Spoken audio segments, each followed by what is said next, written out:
રાજકોટમાં છેલ્લા કેટલાક દિવસોથી ગેસ સિલિન્ડરની અછતને કારણે ગ્રાહકોમાં ભારે રોષ જોવા મળી રહ્યો છે.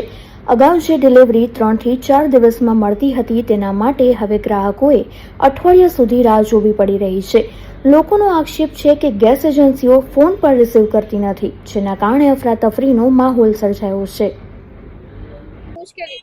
મુશ્કેલી ગેસના બાટલા નથી આવતા, કારણ કે અત્યારે પડાપડી થાય, માણસો ગભરાઈ ગયા છે. જેને હિસાબે બુકિંગમાં બહુ માથાકૂટ થાય છે કે ભાઈ ફોન નથી લાગતા, કા ફોન ઉપાડતા નથી. પણ અમે સામાન્ય માણસો છીએ, મીડિયમ, એટલે માનો કે ગેસનો બાટલો ન આવે તો પછી અમારે રસોઈ ન કરાય, અને રસોઈ કરી બહાર જમવા જઈએ તો ત્યાં 700 ને 800 રૂપિયાનું બિલ થાય છે 3 જણા વચ્ચે, બરોબર છે. તો અમે રોજના 700 રૂપિયા એક જ ટાઈમ અમે રસોઈ અત્યારે કરીએ છીએ બાટલાના હિસાબે. તો પછી એમ કે બીજા ટાઈમમાં 700 રૂપિયા થાય, એટલે 1400 રૂપિયા થાય અમારા. તો રોજના 1400 રૂપિયા અમારે ન પોસાય એમ. એટલે એ એક તકલીફ છે કે ભાઈ સામાન્ય માણસોને બાટલા તમે રાબેતા મુજબ આપી દો એટલે ઘણું એમ. કારણ કે લેન્ડલાઈન વાળાને અત્યારે ચાલુ છે, એને કોઈ પ્રોબ્લેમ નથી. જેને બાટલા છે ને એને મુશ્કેલી પડે છે. અને અત્યારે બધાને એમ થાય છે કે યુદ્ધના હિસાબે બાટલા નહીં મળે તો પડાપડી થાય છે.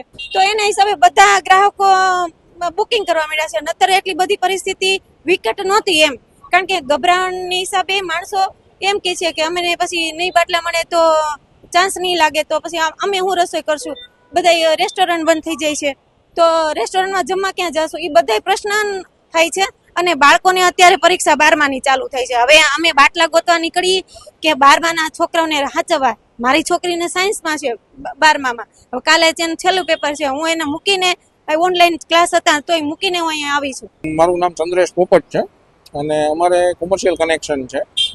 અત્યારે કોમર્શિયલ કનેક્શન માટે બાટલો મોકલાવેલો હતો, તો એમાં એવું કીધું કે અત્યારે સરકાર તરફથી જ કોમર્શિયલનું આપવાનું બંધ છે.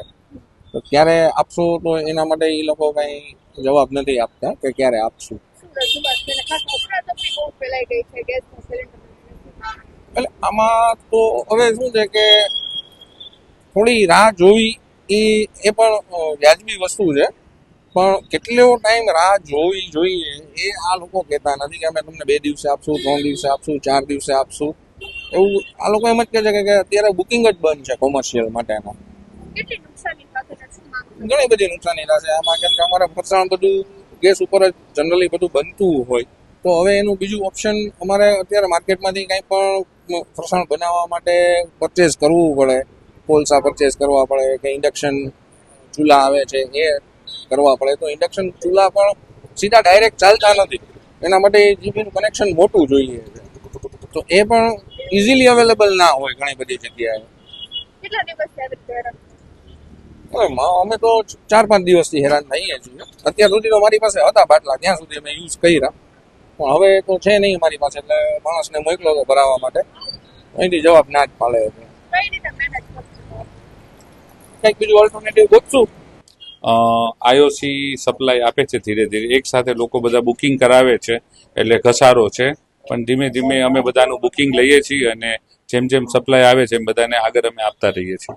લોકોની એવી ફરિયાદ છે કે જે 3-4 દિવસમાં ડિલિવરી મળી શકતી એને અત્યારે 7 થી 8 દિવસ લાગે. થોડું એક સાથે ઘસારો આવ્યો છે એટલે થોડો વાર લાગે છે, પણ અમે બેકલોગ બધો ક્લિયર કરીએ છીએ આઈઓસીના સહકારના, સાહેબોના સહકારનાથી. કેટલાક લોકોને એવું પણ ફરિયાદ હોય છે કે એજન્સી વાળા છે ફોન નથી ઉપાડતા. બેન, સેન્ટ્રલાઇઝ સિસ્ટમ છે, એ સર્વરમાં પ્રોબ્લેમ છે. એટલે લોકો આવે છે અહીંયા અને આપ જોઈ શકો છો કે બધાને જવાબ અમે સરળતાપૂર્વક આપી રહ્યા છીએ. ગેસ સિલિન્ડરની જે અછતની વાત છે, સાચી છે ખોટી છે, શું છે? અછત તો છે બેન, એ તો જગજાહેર વાત છે. નેશનલ ટીવીમાં બધા જોવે જ છે.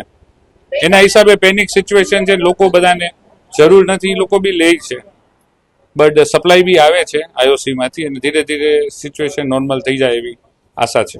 ગઈકાલે સીએમ એવું કીધું કે કોઈ અછત નથી, કોઈ પેનિક થવાની જરૂર નથી.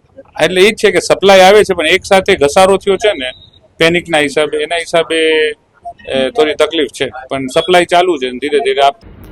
બીજી તરફ મુખ્યમંત્રી ભૂપેન્દ્ર પટેલે ઉચ્ચ સ્તરીય બેઠક યોજીને સ્પષ્ટ કર્યું છે કે રાજ્યમાં ગેસનો પૂરતો જથ્થો ઉપલબ્ધ છે અને નાગરિકોએ ગભરાવાની જરૂર નથી. તંત્ર સજ્જ હોવાની ખાતરી આપવા છતાં રાજકોટના રસોડામાં ગેસ પહોંચાડવા માટે સામાન્ય જનતા રઝળપાટ કરી રહ્યા છે. સરકારી આશ્વાસન અને વાસ્તવિક અછત વચ્ચે જનતા પીસાઈ રહી છે.